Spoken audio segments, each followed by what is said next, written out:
আৰু এই মুহূৰ্তত অসম বিধানসভাৰ চৌহদৰ পৰা মন্ত্ৰী ৰঞ্জিত দাসৰ কিছু মন্তব্য আহিছে মন্তব্যটো শুনাই লৈছো ধন্যবাদ জনাইছো যিটো নেকি সমগ্ৰ অসমীয়াৰ বা অসমবাসীৰ দাবী আছিলে অনুৰোধ আছিলে আৰু সেই দাবী অনুৰোধ ময়ো যেতিয়া বিধানসভাৰ অধ্যক্ষ দায়িত্বত থকাৰ সময়তো সেই অনুৰোধ জনাইছিলোঁ চৰকাৰক আৰু হিমন্ত বিশ্ব শৰ্মা ডাঙৰীয়াকো 2 বছৰ ধৰি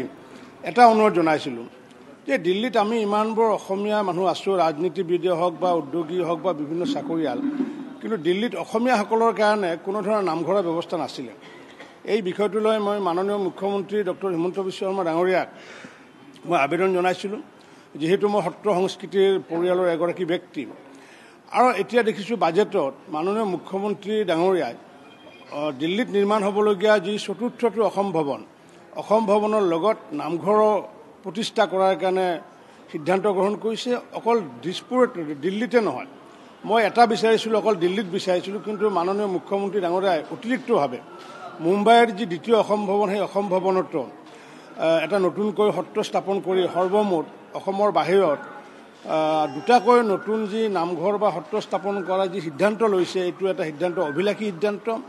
সমগ্ৰ অসমীয়াসকলে অসমবাসীসকলে ধন্যবাদ জনাইছে মাননীয় মুখ্যমন্ত্ৰী ডাঙৰীয়াক বিত্তমন্ত্ৰী ডাঙৰীয়ানীক আৰু ময়ো সত্ৰ সংস্কৃতি পৰিয়াল হিচাপে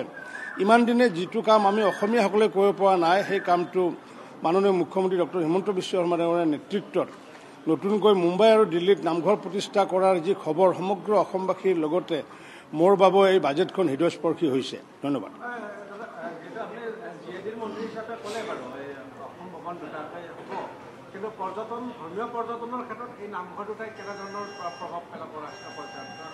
স্বাভাৱিকতে কাৰণ গুৰুজনাৰ যেতিয়া তিৰোভাৱ বা আৱিৰ্ভাৱ তিথি যেতিয়া অনুষ্ঠিত হয় বা অকল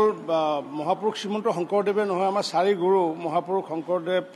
মহাপুৰুষ মাধৱদেৱ দামোদৰদেৱ আৰু হৰিদেৱ সকলো অসমীয়াসকলে তিথিৰ দিনাখন বা তিৰোভাৱ তিথি বা আৱিৰ্ভাৱৰ তিথিৰ দিনাখন নামঘৰলৈ যোৱাৰ কাৰণে এটা মনত ইচ্ছা কৰে গতিকে মই ভাবোঁ যে দিল্লীত নিবাসী সমগ্ৰ অসমীয়া মানুহ মুম্বাইত নিবাসী অসমীয়া মানুহসকলে নিশ্চয় তাত যাবগৈ আৰু পৰ্যটক হিচাপে অসমৰ পৰা হওক বা অন্য প্ৰান্তৰ পৰা যিসকল ব্যক্তি যায় নিশ্চিত ওপৰত আগন্তুক দিনত সেইটো পৰ্যটনৰ এটা অন্যতম কেন্দ্ৰবিন্দু হ'ব বুলি মই আশাবাদী